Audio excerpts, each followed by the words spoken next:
Welcome back, everybody, to another episode of the Southern Outdoorsman Podcast, kicking off turkey season, turkey content, turkey series, whatever we're going to call it this year. Jacob, how you doing? Dude, you don't sound very excited, Andrew. I'm tired, dude. I'm still just tired. I think in the last outro I was talking about how tired I am, but I'm still tired, so sorry, everybody. Yeah.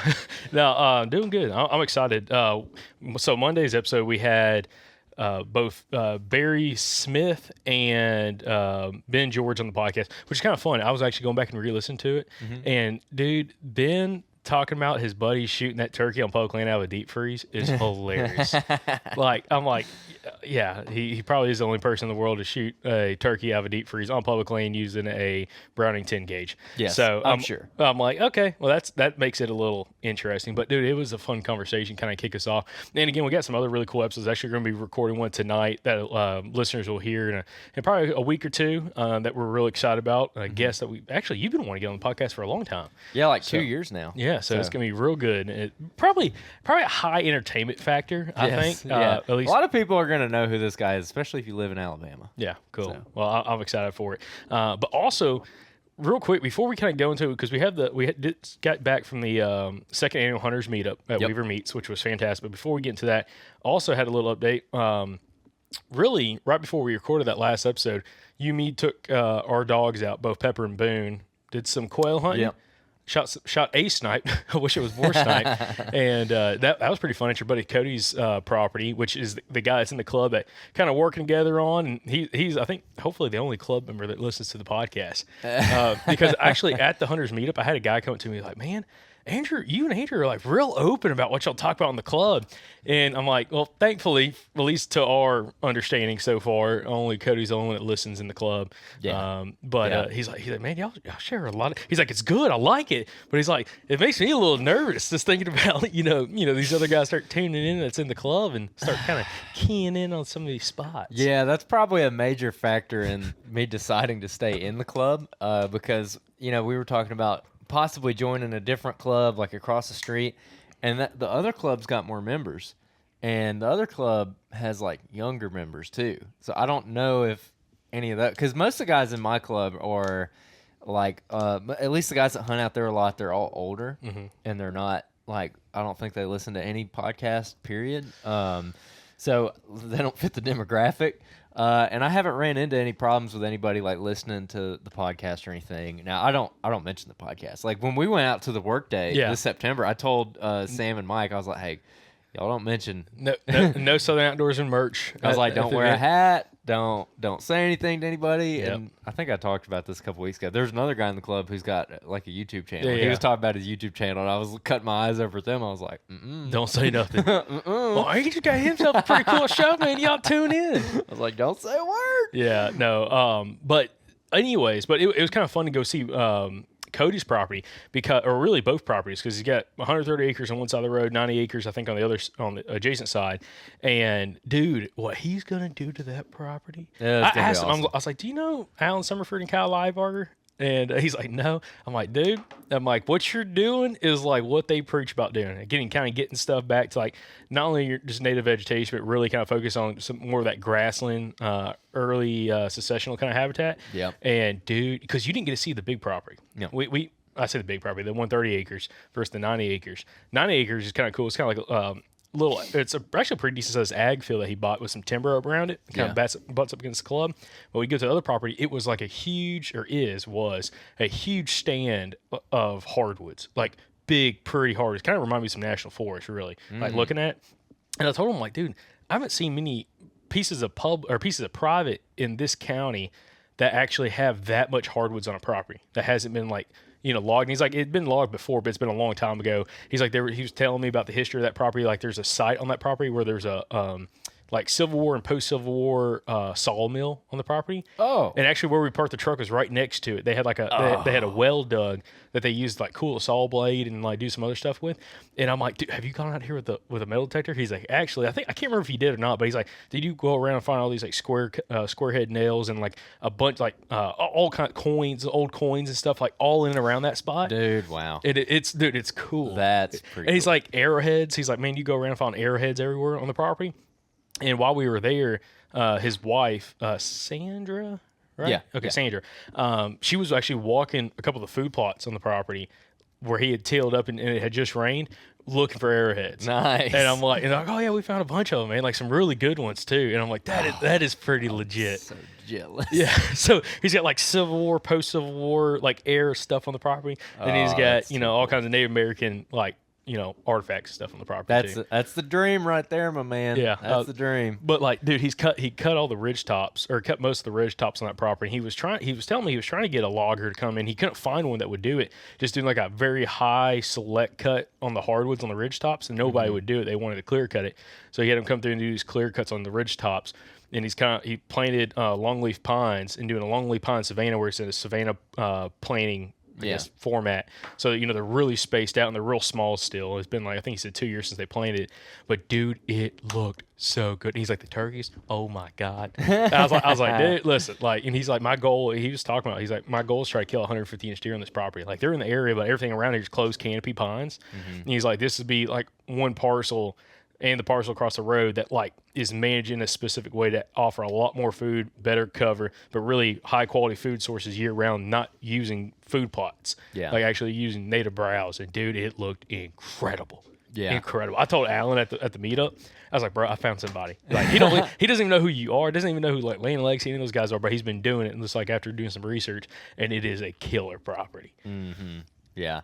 I'm interested to see how it turns out, and it was fun getting to go hunt with him and talk more about like the 10-point first of all, and I mean really just kind of get to know him better too. And we were talking about that 10-point. He's like, yeah, man, early in the season when I said that we wanted to pass it and give him another year, like I wasn't kidding. Cody was saying that because he really thinks that deer has potential to maybe push 150 or so next year. Yeah. And like I said, the other guys on the club who were at least aware of him, they didn't really run cameras this year, it sounds like. So I don't know if they know that he's still alive or what their focus on that deer is, but that guy might not join up again this year. So if he doesn't, I was like, man, that'd be nice because I don't have that spot. I don't know. Then you might have a listener join the club. And all of his scouting and research he learned from the podcast. Oh, well, I'm not telling y'all the name of the club. Yeah. Oh, my gosh. That would be crazy. That would be kind of hilarious. He's like, man, I was listening to the podcast. He's like, based off what you said on the episode, it's like, it's probably this area you're focused on. And you just like have to sit there like smile and like, No, it's the other end of the property. Yeah. No, you lie. Lies. Yeah. Lies. Well, you just mentioned the meetup event. That was a lot of fun. That was awesome. So this was the first year we did the Big Buck Contest, the Weaver's Big Buck Contest. And, man, people really showed up and showed out for it. I think, awesome. I don't know, how many entries did they have? Like 60 or it was like 50-something, 45 to 50. But the top 20, to just make top 20, it had to be the 20th buck, who's actually listening to the podcast. I cannot remember the gentleman's name. But he killed a deer and he made top 20. He was the 20th place and he was like 132 inches and some change. Yeah. It was like an awesome deer. And that was the 20th place. I was like, holy crap. And really, it was kind of funny while we were like, especially with the competition aspect, because there's a lot of people that came just to see some big deer. And like, there's so much to talk about here. But like, there was like guys making comments. So like, man, shows there's some big deer in Alabama. And I mean, especially because there's so many deer that get killed in like North Alabama that were entered to the club. But like that listener who was able to make top 20, he came from like East Alabama, like Central East Alabama, and killed it. So there was deer from all over the place. But the one, listen, and our buddy Talon Neal. Yeah, Talon made it. He was like 19th. He was like 19th. Yeah, like 100 and I think it was 100 and God, what was that deer score? 135, 137, something like that. Deer killed in public land. Yep. And I told Talon, I've been telling Talon, and I'm going to say it on the podcast, he sucks at taking photos of animals. Because, like, dude, he shot that deer. I was like, oh, man, it's a nice buck. But, like, didn't think much about it. And when I went to Daniel Williams' taxidermy over Cedar Ridge Chronicles taxidermy to go pick up our deer, I saw, we were talking, and we brought Talon. He's like, oh, that's Talon's buck right there. I'm like, that's Talon's deer? Like, first off, the form is huge. It's a huge bodied deer. Yeah. But, like, the rack, I'm like, I'll text Talon. I'm like, dude, you suck at taking photos. This deer is way bigger than, like, you made it look like. It was the opposite of Long Army. Like, he had the camera, like, maybe 20 feet away from the deer. And it's like, oh, it looks like a nice buck. But then you saw it in person. It's like, dude. That's a really, really nice deer. That deer is awesome. I was telling him the same thing because that was the first time I'd seen it was at the event. But yeah, that was a good one. Our buddy Kyle Huffstetler showed up. He had his buck, which I mean, he like barely missed it. He was like number 21. I think. Dude, that deer has tines for days. He showed me the rack, and I was like, "Holy crap!" Yeah, dude. that's a really good deer. It's like 130 inches, I think. Uh-huh. And then to touch the top 5, you had to be in the mid 150s. Yeah. The smallest of the top 5 was like 155. Yeah, 154, 155, something like that. Yeah. And then the winner, the funny story with the winner, the guy that won it, I cannot remember the guy's name, but he's a buddy of one of our friends, Nick DeCardi. And when he shot that deer and Nick posted the photo about it, I'm like, y'all have to make the 2-hour drive. Go check this deer in and like submit it for this contest, because I'm like, hey, there's a very good chance he's walking away with $1,000. Okay, which was the top prize, $1,000. Top prize, $1,000 cash. And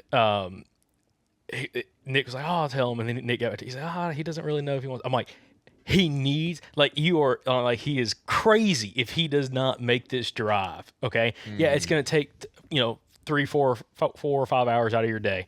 Go do it on a Saturday, give up a day of hunting, go get this deer submitted. He got the deer submitted, and while we were at the event, I was walking around. There were some other real big deer there, and I told him, like, "Hey, man," I went shook his hand like well before like they started like finalizing scoring. And I'm like, "Congratulations!" He's like, "What?" I'm like, I think you're gonna be cashing some money today." Pretty confident, and ended up that deer scored, I think, 171 on the dot. I think it was 173 actually. Was it? Yeah. I think it was 173. It was somewhere. It is, which I think Nick was telling me that they had it taped up in the 160s. Or something? 170 for Alabama Whitetail Records. Okay. It was like 170 and some change, I think. And then we get Buckmasters. Buckmasters. Yep. That's why I love Buckmasters. Yep. But dude, it is a gigantic buck, and it came from a county that like produces some big deer, but like you don't see a whole bunch of ones. I mean, you don't see a 170 coming out of that county that it came out of. No. And I was just like, absolutely not. I was like, what is it? Is, and it's incredible. I mean, killing 15 acres. Nick actually had seen the buck. Pretty crazy story. We're gonna have Nick on the podcast, and really maybe have him on the podcast too and talk about it. I told Nick at the event, I'm like, hey, let's do a podcast for real. It's gonna have to be probably a couple weeks, but we're gonna do a podcast. Yeah, and because I would love to tell the story of that deer, but he won it. He won the whole thing. Yep. And the funny thing is, I was filmed. So when they were calling like number 5, number 4, number 3, and we got to like number 3, I was like looking over at his table, and him and Nick are like sitting there. That was the most fun part, was watching their reactions. They're squirming. Yes! It's like every time he wasn't getting called, he's like, yes. And like, and then he got to number 2, and like they're like held their breath. Said number 2 is this one guy. He killed a 164-inch buck, which crazy story to be told there as well. But he kills this 164-inch deer in North Alabama, and it's just, dude, it looks like something you come from Iowa. I mean, it is like the deer is probably only maybe 15 to 16 inches wide, but it's got mass. Not quite as big as this Nalgene bottle, but it is gigantic mass. The whole thing, just a freaking chocolate rack, just huge deer. Yep. Anyways, when they call him, that guy had 164 as number 2, dude, their table erupted, dude. And like they're patting each other back, hugging and stuff, and I was like, "Oh, this is awesome." And then he called him up. Dude, it was so killer. Yeah, but got a cool G. 170+ inch deer, just a giant buck. Yep. Giant so that's buck. the number to beat next year, guys, for the Weavers meetup, big buck contest. You're gonna need to kill like a 170 probably to win that thing. Definitely, I think there's enough guys in that North Alabama area that kill like 150s or have a chance to kill 150s. So like, I feel like to make the top 5, you got to be in that kind of category, which is unbelievable. And that was the cool thing about seeing the event. So many big deer. And then so we had Buckmasters there. And they had 4 scores. 4 of their master scores came in, including one of the guys, I think that was like one of the founding members of the Buckmaster scoring system. Who was at the table. That's cool. And they were scoring. They scored so many bucks. It was crazy. Literally, like I got there at 7:45. At 8 o'clock, the event didn't even open at 9. There was a line of people getting ready to get deer scored at 8 o'clock, and they started scoring deer at 8:30. It was crazy.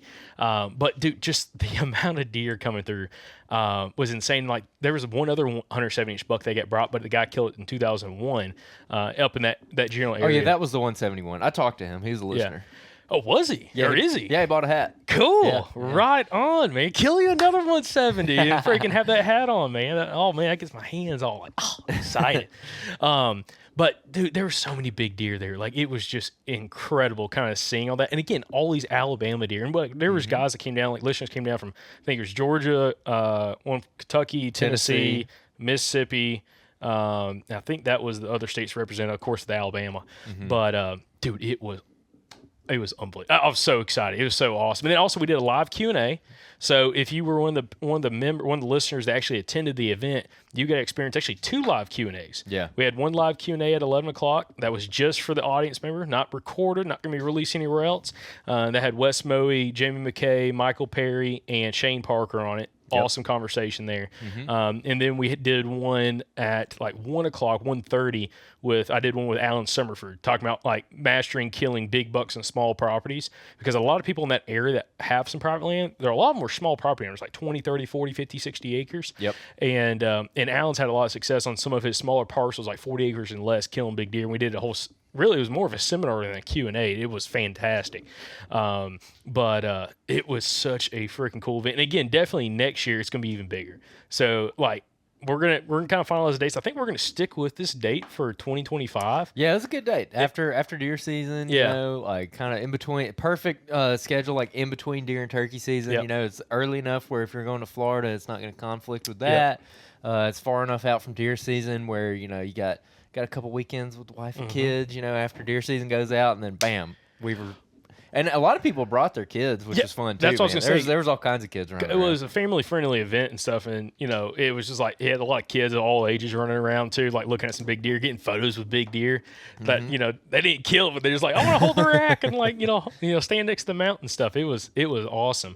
And then also having all the food provided by Weavers, which was awesome as well. You know, the hot dogs, burgers, deer chili, the whole 9 yards. And Miss Weaver made her donuts. Woo!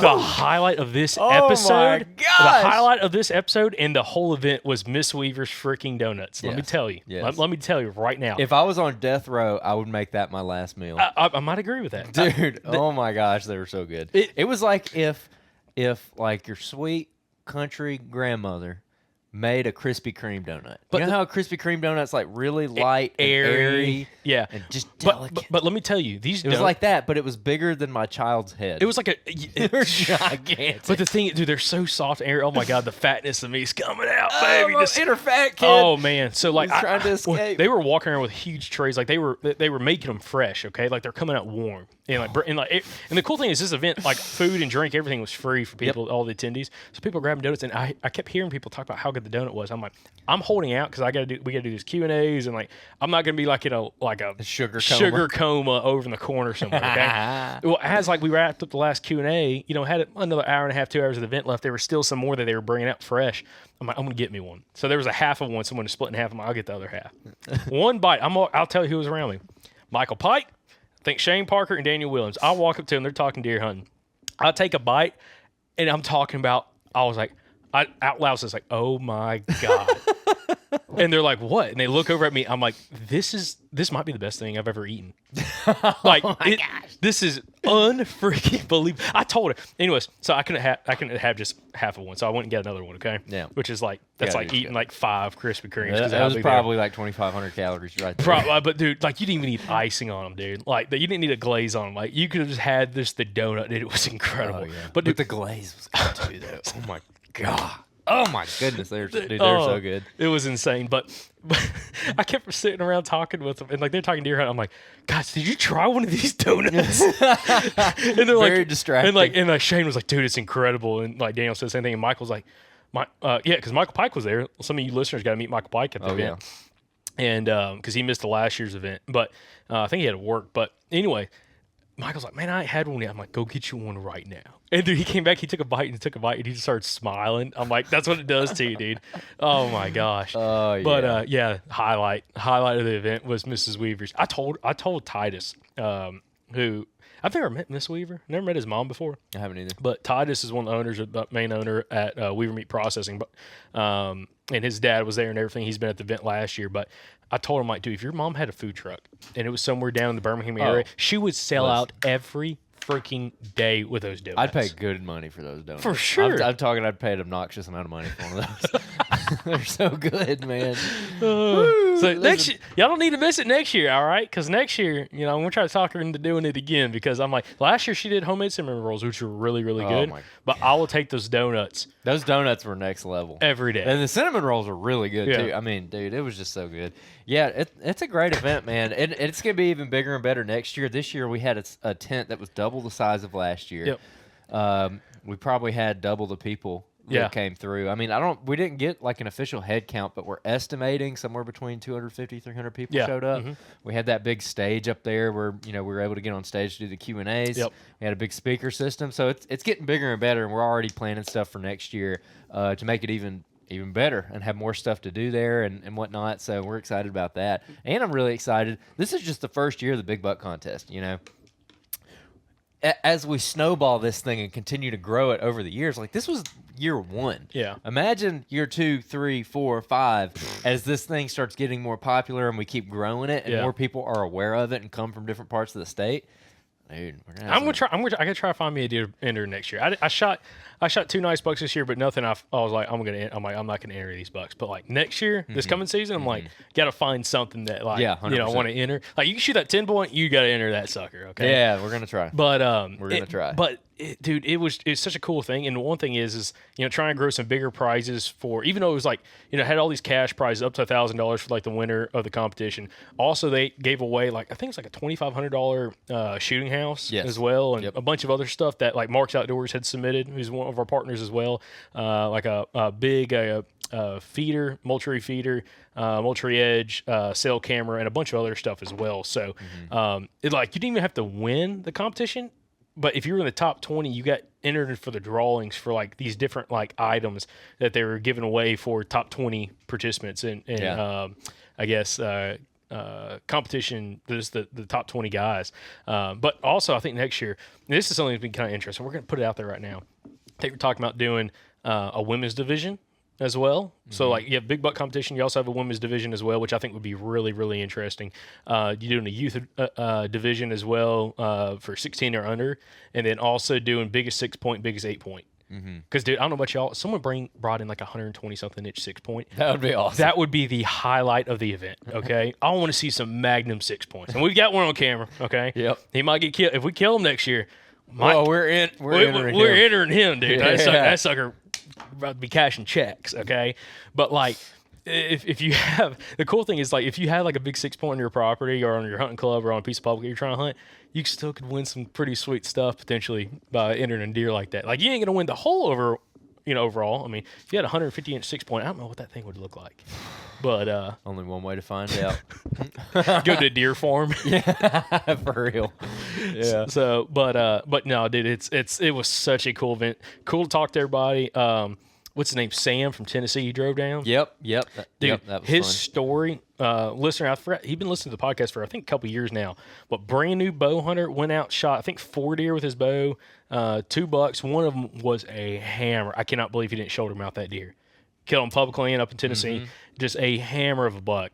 And we talked a whole bunch about that. And I was like, man, you do this again next year, we might have to do a little highlight episode about like how you're applying things, because it's been killer so far. Kind of seeing some of that feedback from some of those guys. But yeah, dude, it was fun. It was fun talking to everybody, man. It's always a good time talking to listeners. I was talking to a listener there towards the end, and me and Pike were sitting there talking to him. And after a while, I was like, yeah, this is Michael Pike right here. He's like, you're Michael Pike. I was like, yeah, man, this is the Dilla right here, boy. So yeah, it was a good time, dude. It was a really good time, and I got some good feedback from people also on what people are liking from episodes and some stuff that we might have coming out in the future. Yep. So I got to pick some people's brains on that. So that was fun. But yeah, dude, it was just a good time. That's probably like my favorite event of the year, because it's just it's all Southern Outdoors people. Yeah, it is, but it's also people that are there that like are not only interested in like seeing some big deer, but also like wanting to talk to some of these successful people. We had a bunch of podcast guests there. Oh yeah, dude. We had Scott Seals, Michael Perry, Jamie McKay, Wes Moe, Shane Parker, Michael Pike, Don Cicero, Daniel Williams, Tony Myers.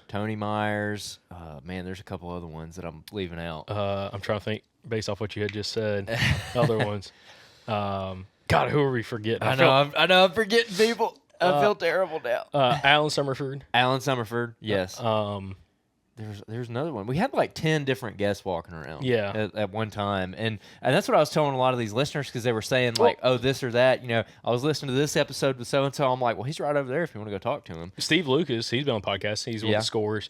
But yeah, dude, it was unbelievable. I mean, that's the cool thing about the event is because like it's an environment that's like super just again kind of family friendly, but like a lot of these guys are so approachable. Like if they're talking to somebody, yeah, you kind of wait your turn, kind of ease into the conversation a little bit. But like they're all there to talk deer hunting. Yeah. And it was just even though hey guys, we're getting towards turkey season, you know, kind of just had a turkey episode. We're kind of just talking about this deer hunting stuff still. It was just cool for. It's a really cool opportunity from a listener standpoint to be able to go and talk to some of these people and kind of pick their brain, talk about like the experiences they had and things maybe they ought to try different or work on in order to try and maybe make this next season more productive than how this season turned out for them. Totally. And dude, God, man, like you said, it's by far the best event I think we've done. First of all, I think ever, but also like the most exciting one. I feel like, and then next year, I'm already kind of thinking of like big plans for next year, dude. So it's we already got some stuff in the works for that for next year. So it's gonna be even better. I'm already very excited for it. Yep. And especially now that we got the date nailed down, because that was the big complaint from year one was why'd you do it during deer season? I'm like, well, that's just the way the cookie crumbled, my man. Yeah, absolutely. But yeah, so anyways, we appreciate everybody that came out for the event and kind of got active in some of the Q&As and answering and asking questions the whole 9 yards. It was a fantastic time and also just enjoying some good food and good company. That's right. But yeah, other than that, I'm trying to think, turkey season is going to be here so freaking quick. We were actually talking about this yesterday about maybe trying to do, or kind of going to text message group with Shane, trying to do maybe some kind of turkey camp, getting everything situated. Yep. One thing I didn't think about, so we got Piper's birthday, okay? Oh, yeah. Mm-hmm. The next week is my brother's bachelor party. And we're going down to Old Biloxi. Oh, no. Yeah. Oh, That's where we went for years, right? Yeah. Yeah. So we're going down there, and I'm like, what's up with all these bachelor? What's up with all these parties, guys? I'm born in turkey season. My birthday's in April too, but it's like I ain't celebrating no party. We're done with that crap. Okay, like y'all can text me, call me, cool. I don't need a freaking party because we got stuff to do. Working we hunting. got heads that need knocking. Yeah, just like I just oh man. Yeah. I feel like we have to do Piper's. What time is Piper's birthday? Can it be like 2? I think it's at like 2:00. Yes. Yes. That's what we're talking about. Good planning. If not, we're going to confirm that with Tiffany. Yeah, I'm pretty sure it's like 2 to 4. Okay, Pretty sure sweet. I don't know. I'm just following orders. I know. Yeah. I'm not involved in this planning process. Yeah. But like, yeah. It's like let me go hunt that morning to about 11 o'clock. I got like 2 or 3 weddings in turkey season. That's so dumb to go to. Well, see, one of them is in Florida. Well, see. Okay, let me talk about weddings real quick. But that means I'm going to get to go hunt Florida. Looking back at this is like, okay, you could have a wedding if you had a wedding during one hunting season, which would it be, deer season or turkey season? Now I'm kind of leaning a little more towards deer season just because you have a longer deer hunt. You got all seasons. 100%. Unless you get married in November, like JT. And, thankfully we weren't going anywhere that year. But, now he's got his anniversary week, which, kind of that early mid-November time period. If he's going to go up to Michigan and hunt, the family farm and all that kind of stuff, there's a lot to kind of deal with. But it's like weddings in turkey season should be illegal. It's brutal. Illegal. Okay. Brutal because you only get like 5 weekends. Especially if you're in the wedding. Like I'm in Thomas's wedding, but his wedding's not until like March 26th, which we could travel and go turkey hunt that time of year, but May 26th. Oh, right. what is no, not March. Yeah, May 26th. Yeah. So season here in Alabama will be wrapped up at that point. I think Georgia will be wrapped up as well. So it's not that big of a deal. Not really hunting anything late in the season, but I was like, dude. I told him, I'm like, could we have not done this bachelor party like in February or like early March? Come on, Tom. And he's like, nah, it's like April 14th. And I'm like, oh gosh, who playing this? I thought it was supposed to be March something, like March 14th. And he's like, nah, it's gonna be April. I'm like, okay. Is Thomas not turkey hunt? No, well, he did last year when we went to Arkansas. I took him with me, and we got on a bunch of birds. I'm talking about fired up. He had birds gobbling his face. They just would not show themselves. Gobbling 60, 70 yards just over the edge of a bench in the mountains. Couldn't get any shot opportunities at him. But he got fired up for it. And he's like, man, I want to turkey hunt with you guys. I'm like, well, why are we doing your bachelor party? We could be turkey hunting that weekend. Yeah. What are you doing? So anyway, but yeah, he's going to try to turkey hunt with us. I told him I got a couple spots I need to go spot check to get ready for season because, in Alabama, which is kind of interesting. I mean, I don't mind the rule, but you can only kill one bird. I think it's I need to double check the regs. Actually, I might want to pull it up real quick. You can kill one bird in the first 10 days of season, specifically talking public land. Yeah. But I need to clarify and see if it's one bird on that piece of public in the first 10 days, or if it's one bird on any piece of public in the first 10 days. Ooh, that's a good question. I think I read it. God, I might get in trouble here. I might get somebody from the state calling me.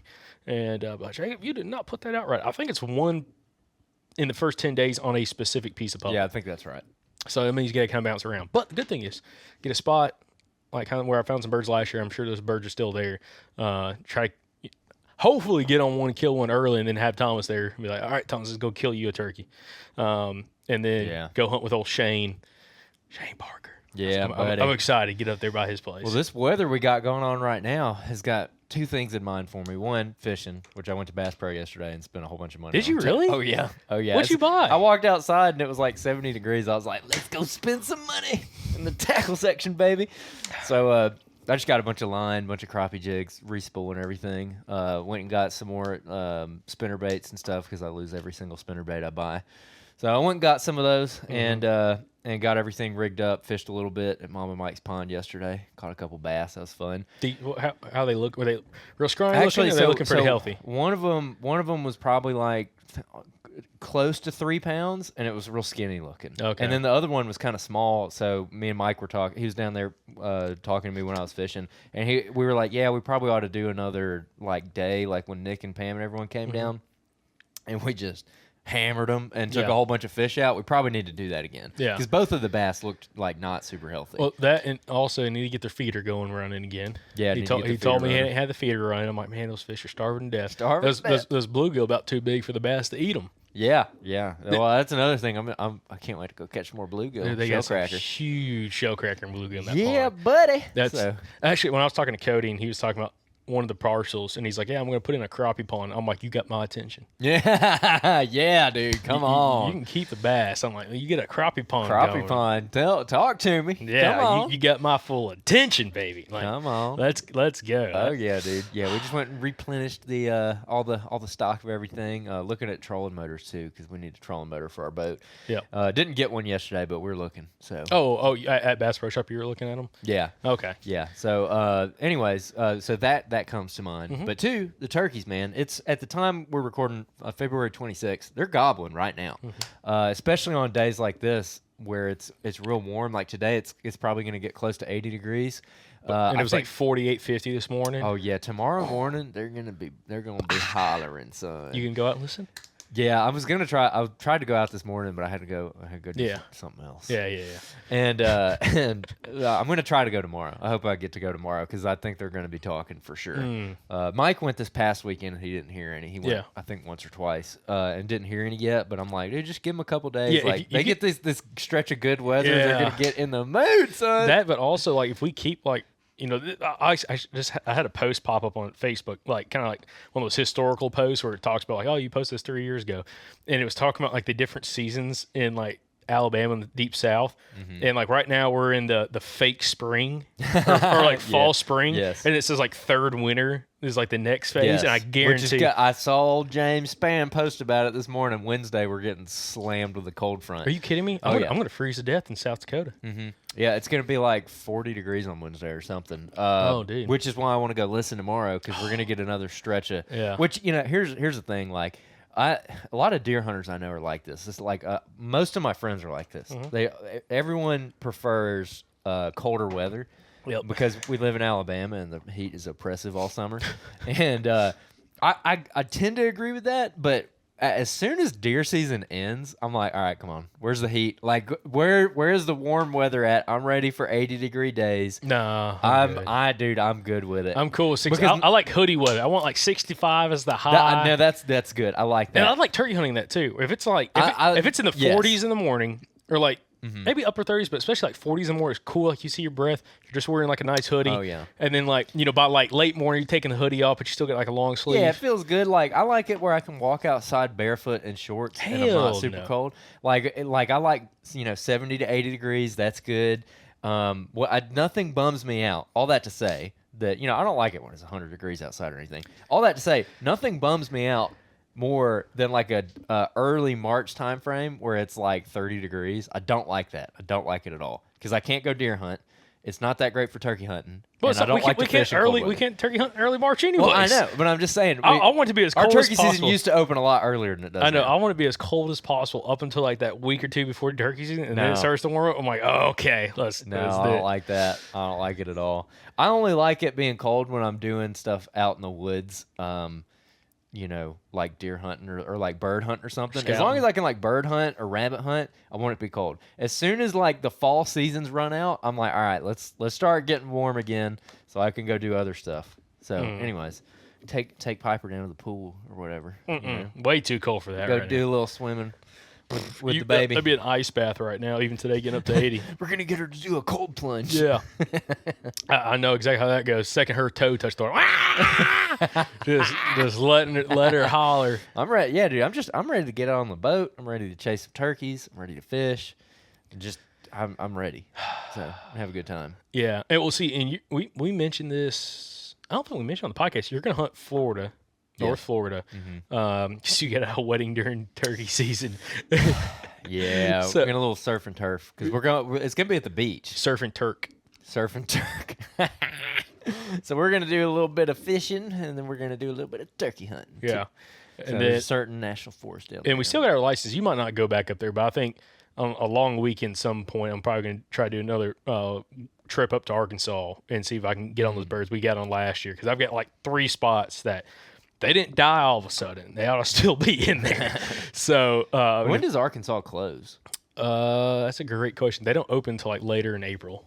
Okay. So Are they open till late May? it's a pretty Like, short season. I think it's like a 3-week season. I think it's like mid-May. Because It's we're kinda going up impressive. for Thomas's wedding. Oh, yeah, no, it'll be closed by then. Oh man. Yeah, it'll be closed by then. So I couldn't go like 3 or 4 days early. And get I it? will check the regs for you. And Because that's the only way I'd go to Arkansas this year. Because I don't want to drive up there and then turn around and drive back. I thought I had the Arkansas app on my phone, but I do not. Look at the app, look up the regs. And then we still got our Georgia license. So we could go to Georgia, right? I don't know. We don't have our Georgia license. Oh, Because we bought it the year before. Okay, yeah, I'm not doing Georgia then. So it expired in like October of this year. Yeah, negative. Okay, negative then. Huh. Shane's got his. He could go to Georgia. Shane could go to Georgia. I don't know. I'm trying to kill my birds in Alabama this year. I should have tagged out last year. Just freaking screwed the pooch in the last 2. Yeah, that's what I'm doing. I'm just focusing here on Alabama, really. I'm only hunting Florida because I'm going there. But man, I was telling somebody, I think I was telling Tyler Malone this at the NWTF convention. I'm like, it's gotten to where these last couple of years, the spring gets so busy for us. Yeah. That like it's almost taken away my desire to actually go like travel a lot. Like I'm down to go to Florida and go do that, but I'm just not. I don't know. I'm not in the headspace to be like, oh, I'm gonna hit Arkansas, and Tennessee, and South Dakota, and Montana, and like I was talking to so many guys who were like rattling off all these states. I'm like, man, I just ain't got it in me right now, Yeah. bro. I just don't. Yeah. I mean, it'd be fun, but I don't have it in me, dude. Like this spring is just so busy for us. I'm just like, ugh. I just want to hunt the club and a couple local public places, and I get 4 turkeys here, so. Let's see if I can go. I'm probably not going to get all 4 of them, So it's like, why am I going to go to all these different states? Anyways. I was telling Mike this. So I'm going to film you the first couple days of season. Okay, turkey season on the club. Okay. If you don't kill one, we rotating. Okay. Okay. I'm giving you a chance. All right. Hey, look, opening day last year, we should have absolutely should have killed one. Should have killed 2. You should have killed one, and then I got the gun and shot 100%. But hey, now we know what they do on the property. Yeah. So I'm gonna go out there and actually a throwback episode that we're gonna do here soon. Talk about going out and listening for birds. Oh yeah. Whether it's in season or after season. But like, let's say you are fortunate enough to live close to wherever you hunt. Maybe you live right outside your national forest. Maybe you live next to a WMA. Maybe your club is close to the house. Like whatever the case may be. On mornings where you can't hunt, you can probably still go out there until 7, 8 a.m. maybe and just listen. You don't have to go out there and chase them or anything. So I'm going to be doing that this year out there specifically and going and just the gist of it is you go out and you just listen to what the turkeys do. So like listen to where they're all gobbling on the limb and then keep listening and after fly down, see if any of them are gobbling on the ground. Are there places that they seem to be gravitating to? It's like, okay, he was gobbling over here, and it sounds like he kind of walked down this ridge, and now he's gobbling down here. And you're just taking mental notes of where they roost and where they seem to like to go to. And just very passively scouting like that, where you're just listening. That's all. That's really, you're not walking in there and busting them or anything. You're just listening, and that can like really help you set yourself up. So we did a little bit of that last year, and when I ended up killing that bird on the club, that's pretty much exactly what that came from. It was before season came in, we didn't really do a whole lot of listening out there, and throughout the first like week and a half of season, I was just out there enough where I was like, oh, this is where they're going. And then I went in there and killed that one. So now this year, we got a year of history with it, so we know how they kind of like to use the place. We know how they move around on the club. But also, I'm gonna be prepared. We're gonna be out there listening, dropping pins, getting ready. So I'm excited. It's gonna be fun. Maybe we'll kill one on film. I already know a couple spots that like, even without. I mean, you go scout a little bit, but where they like to hang out at, like I was telling Mike, I'm like, dude, if you just go set up in a couple of spots and have some patience, call just a little bit, not much. Just let them know you're there, but that's about it. Yep. Probably gonna go hammer them in a couple spots. Yep. Just because they like to frequent, and like we talked about that. Actually, it wasn't even on the podcast. Talking with Alan Summerford about this at the Weaver meetup, Hunters meetup. He was talking about like annual patterns, even with turkeys, where like they like to use certain areas at certain times of the season. Yeah. And he's like, once you hunt a property for a couple of years, you kind of know what that pattern is of like where they like to be at. And actually, we did an episode. God, it was a long time ago with Dave Owens, and he was talking about that on some of the places he liked to hunt in Georgia, where he's like, he knew like early season they were going to be a certain part of like in that hill country. And then a little bit later in the season they're going to be at a little bit different spot, a little bit different elevation. Like you kind of like know where they're at after hunting there for a few years. Yeah. And I feel like that's how the club sets up. Like there's some spots that I remember like where they were at early season. I think you just go in there quiet, no owl hooting. You go set up. Yep. One rips, let him hit the ground, and then just freaking try to kill him. Yeah, that's the plan. I think we're going to do it. I think it's going to be good. I think we're going to have a really good season out there. So I'm excited. We've seen a lot of birds out there this year. So we'll see how it goes, my man. We'll see how it goes. But also, just on another subject, I got a bunch of trail cameras I got to pull, dude. I mean, I have probably like 12 cameras I still got to go get. And some of them are in an area that I'm not exactly looking forward to. And speaking of cold weather, I would love to go get those on a cold weather day. Not that I'm not willing to walk to them when it's hot, because I like that doesn't really bother me like it used to. Snakes, because if I get bit back there, it might be no more Andrew on the podcast. I can tell. Like I've said this all the time. It goes from the Southern Outdoors Men to the Southern Outdoors Man podcast. Dude, hey, people spell it wrong all the time, anyways. I know. Mike said like you wouldn't have to change anything with a website because like SEO would be the same. Yeah, pretty much. Yeah, that's for sure. But yeah, I got to go get all those trail cameras and get all that data from this past season, and then we'll use that next year. Super important for next year. But anyways, let's get some Q&As. Let's hit them. So appreciate everybody submitting Q&As again on the podcast. There's a link down in the show notes, show description, whether on YouTube, whether on Apple Podcast, Spotify, iHeartRadio, wherever you're at. Down below, there's a link for Q&As. You can submit your questions. Again, we're starting to kind of work into some turkey questions. So if you have some specific turkey questions, feel free to write those in. And also, if you have any that maybe you want to get like specific past podcast guests or even podcast guests throughout the spring, to answer, let us know. We'll try to reach out to those guys and get some direct responses from them. So, all right, we're going to do a turkey one. This is from Garrett Herring from South Carolina. He said, where do I need to key in on / where to start scouting for turkeys within public land? What turkey sign do I need to prioritize? So, like I said, we're about to drop an episode. Maybe this coming Monday, I think, is when it's going to come out. That will absolutely answer this question really, really well. But just for my answer, I would say just go out there and start listening for them. And I honestly just start walking the land and get a lay for the terrain and be like, oh, here's an old fence row right here. Oh, here's some blowdowns in this little valley. Oh, here's this creek that's really wide, because all that stuff is going to come into play later when you're actually trying to work a bird and you know that like, oh, there's that big wide creek right there that he might not want to cross. Like I need to get around that. But as far as sign, like you can go find scratching like right now, late February, early March. But at least here's my theory. Like the further you get into spring, the less that scratching actually matters, because when they're scratching, they're trying to get like bugs and acorns and all kinds of stuff up under those leaves from this past fall. And when everything starts greening up and you start getting little green sprouts and stuff all over the place they can eat, they don't scratch as much. Yep. And so they still do scratch, but it's not like you'll find where they get in a big drove in the fall and there'll be like 15 hens walking around and they just destroy a whole valley where they come through scratching it. Like you cannot miss it. You absolutely can't miss it. So you can go find that stuff just to get an idea of where turkeys are hanging around. Like that's helpful, but I wouldn't be like, oh, I found all the scratching, I need to hunt it, because you're probably going to end up just hunting an area where they used to be and not where they are right now.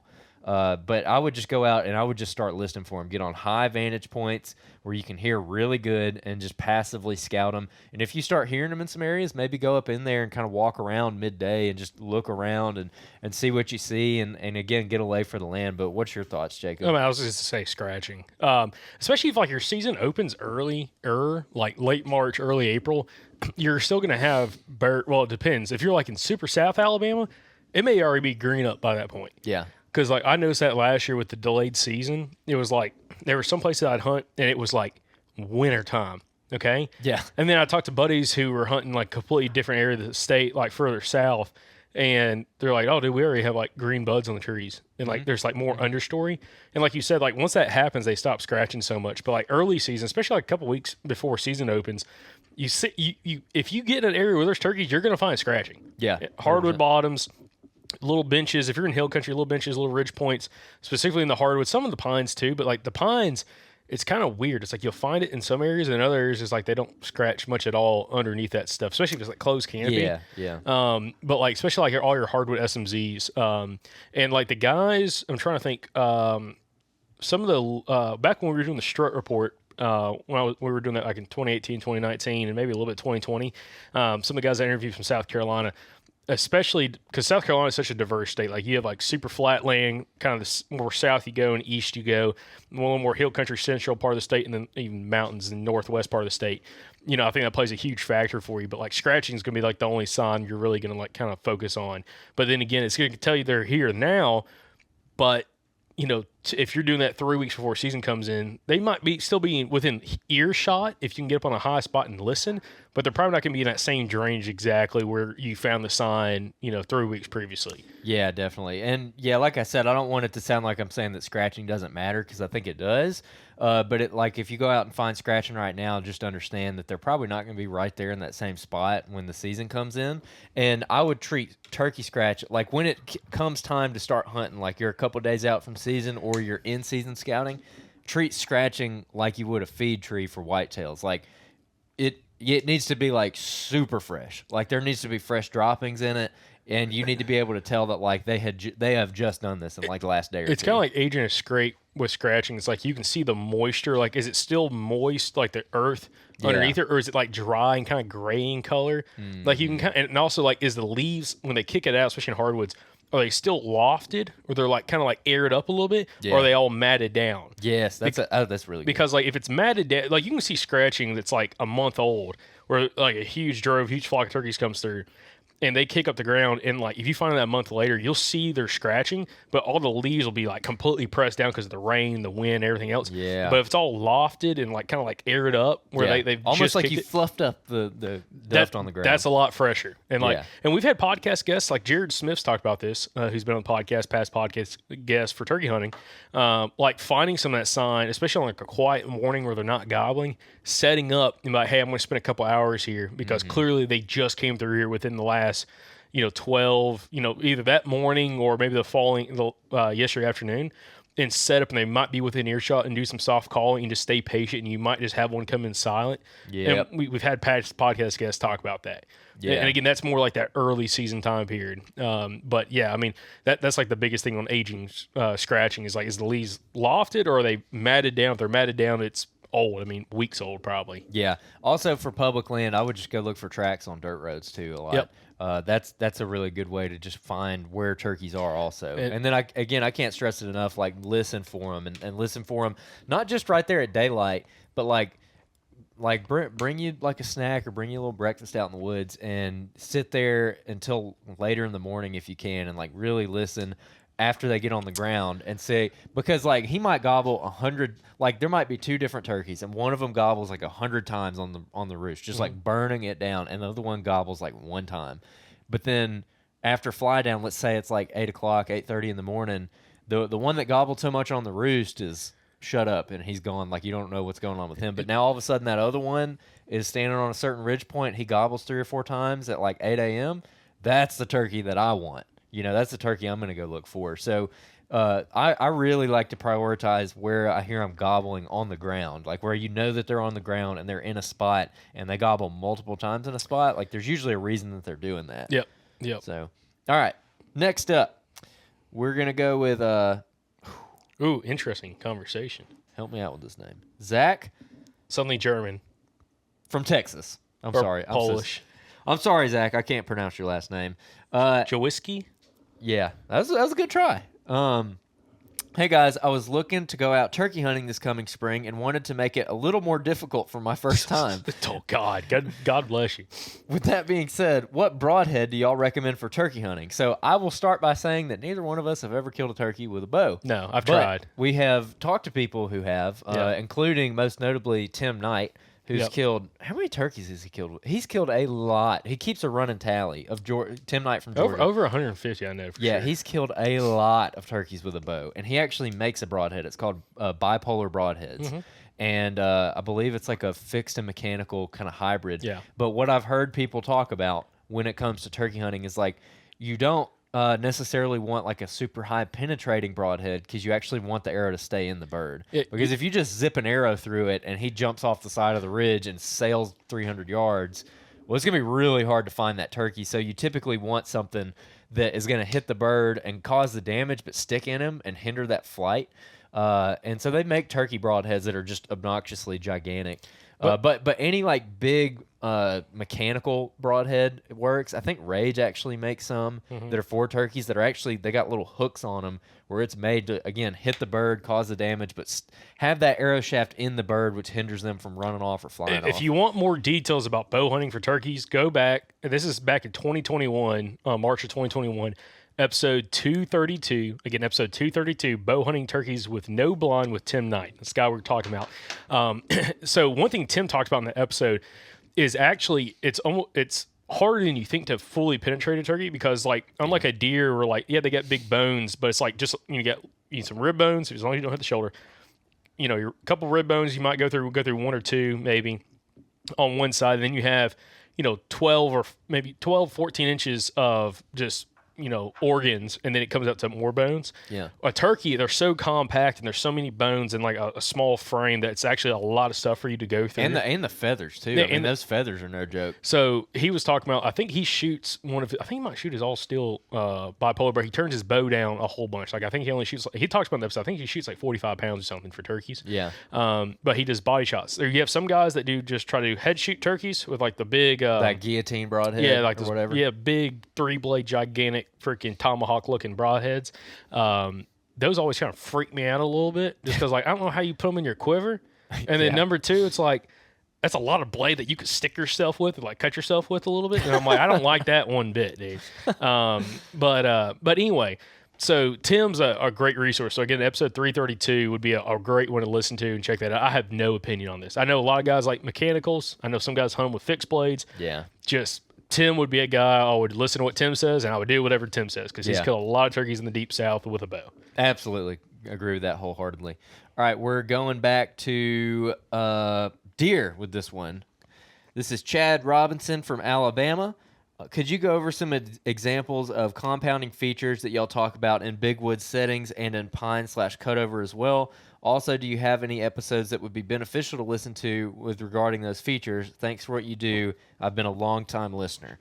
So, yeah, Jacob, we pull up, like, there's several episodes that are really good on this. I can, right off the top of my head, Josh Driver's episode 141, which I think we reposted as 512. That's a really good one to listen to. That's kind of where we were introduced to the compounding feature, like the idea of compounding features. So that's a good one. Some examples would be like for instance, where like a saddle, like a big saddle dumps down into like a thermal hub. That's one that I personally like, where you have let's say you got a ridge system that goes north and south, and on the east and west side of that ridge you've got two thermal hubs and there's a nice saddle in between them. I like that. I like where a bench runs into a saddle, where you have like on a ridge side you've got a really nice bench and it runs into a saddle. I really like that as well. And also when it comes to like I also look for compounding features as it relates to habitat also. So I'll look at where, okay, here's a really nice saddle, but there also just so happens to be a nice habitat edge where some really thick 4-year-old pines meet some other kind of habitat and it runs right through that saddle, because I know that deer are going to run that habitat edge, and then so that habitat edge runs into that saddle, so that would be a compounding feature. Yep. What do you have? One, especially in clear cuts, and we talked about this a whole bunch. This is like one of my favorite compounding features. Is like you have a clear cut, and it might go around a thermal hub where you have a couple different drainages all dropping down to like a little creek bottom, but in and around that clear cut, especially like a younger clear cut, like 3 years old, 2 years old, something like that, that has like chest high, head high growth in it. There's a ditch that like it's almost like a little SMZ that came up into the clear cut, only comes up maybe 50 yards, but maybe the clear cut's 200 yards across. Yep. And then it just goes from like a SMZ with standing timber in it to just a ditch, like a low ditch that runs up through that clear cut. I want to be sitting where I can shoot that ditch. Yeah. If you're bow hunting, you got to be right on top of it. If you're gun hunting, I get like 100 to 150 yards off that ditch and be able to watch down that ditch. And the deer aren't necessarily going to be in the ditch going down into that thermal hub, into that drainage system in the bottom of the clear cut, but a lot of times they're running that sides of that ditch going down. I hunted one like that in December, saw a bunch of does. That's what all the does did. Never laid eyes on a buck, but there's bucks on in that area.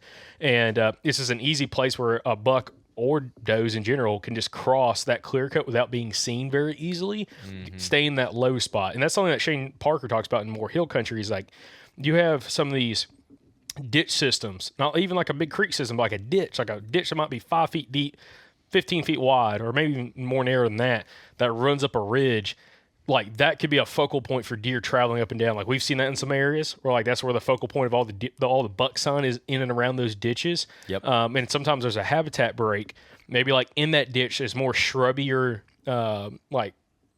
brush kind of growing in and around that ditch that the deer can kind of stick around, especially in open timber. And then also one thing I love, like dude, you talk about like awesome, and done this in Arkansas, done this in Alabama. Trying to think where else I've hunted hill country mountains. Georgia, like this as well, where you have like bigger hill or even like a mountain, and there's a bench that runs along that mountain. There might be multiple benches, but you have a big ditch, like a big drainage that comes up onto the side of the mountain, and the bench like hits that ditch and like it necks down. That is awesome because you can catch path of travel a couple different ways, going side hilling along the bench or just above the bench, just below the bench. But also any kind of path of travel coming up that big drainage before they drop off onto a bench and then kind of run the bench around. Yeah. And I hunted something like that in Arkansas and called in a couple bucks, did not shoot them. And I also seen a black bear that morning doing the exact same thing. Should have shot it, didn't shoot it. And I shot a black bear that afternoon on public. Yeah. Using just like that, like coming up a ditch, through a bluff gap, hit the bench, shot it, boom. And it was like just, it's compounding terrain features that like you have a bunch of different paths to travel coming into one specific small area. Yeah.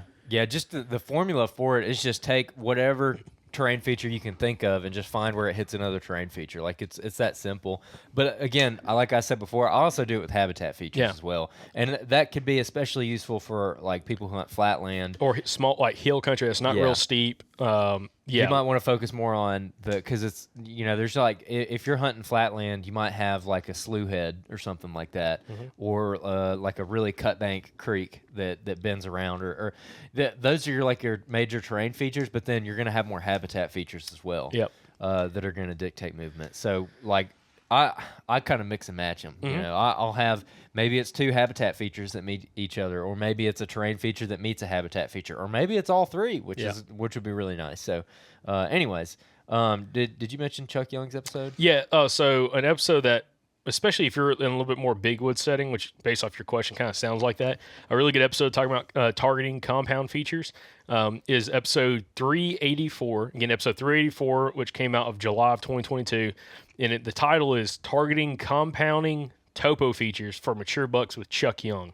If you just search Chuck Young, again, Young, on like Apple Podcasts and hit search, his episode will come up. Like that's the easiest way. I love searching for specific episodes. I don't look at it by episode number. I just search the guest name and it'll pop up. And you can go to our website and search on our website. Like when you go to our website, the podcast tab, there's a little search bar at the very top of the podcast feed, and that will for sure get you your episode. Because sometimes if you look on Apple, there might be like a bunch of other stuff on there, or Spotify. If you go to the website, it will at 100% get the episode you're looking for. Yeah, and also the secret to, like, especially I use Apple Podcasts, searching somebody's name, and I can't really show you guys on the camera, but if you go to your search tab on Apple Podcasts and you hit the all podcast search bar, if you go and hit it, it will allow you to look up whether it's in all podcasts, like you search a person's name like Chuck Young, it will say either on the left-hand side, all podcasts, or you can hit your library. If you hit your library, it's only the podcast you're subscribed to. Oh, I didn't even know that. That's the fastest way to find a guest on a specific episode on a podcast that you're subscribed to. So, yeah, it's super easy to do that. Again, you can just use that search tab, hit my library. It says your library, actually. Search the name, and it'll pop up the episode that came from our podcast. Yep. So makes it super, super simple. But, I learned something today. No, that's good. I didn't know that. Old dogs can learn new tricks. That's right. That's right, boy. All right, cool. That everything you got? Yeah. That's 3. Yep. So appreciate everybody listening to the podcast. Appreciate everybody watching the podcast. Appreciate everybody buying all of our apparel. Y'all have pretty much bought everything we have other than a couple Blaze Orange hats, and we got a few more chocolate chip hats left right now. We are waiting for... We got more on the way. More on the way. It's going to be a little while. So, again, if you're wanting a really good Southern Outdoorsman hat, this chocolate chip hat that I've got on, and it's right here in front of me, is a fantastic, again, brown hat. It looks really, really good. And be a pretty good turkey hat. It would be a pretty good Earth tone. We put the earth tone patch on it so you could like turkey hunt in it or do whatever. It doesn't have any like orange or anything on it. It's all earth tone color, so you can totally turkey hunt in it. Sweet hat. So y'all go check those out. Again, link down in the show notes for that, or just go to the southernoutdoorsman.com. So appreciate all that support there. And other than that, we'll catch you back for Monday's episode from the Southern Outdoorsman podcast. And remember, guys, y'all stay Southern.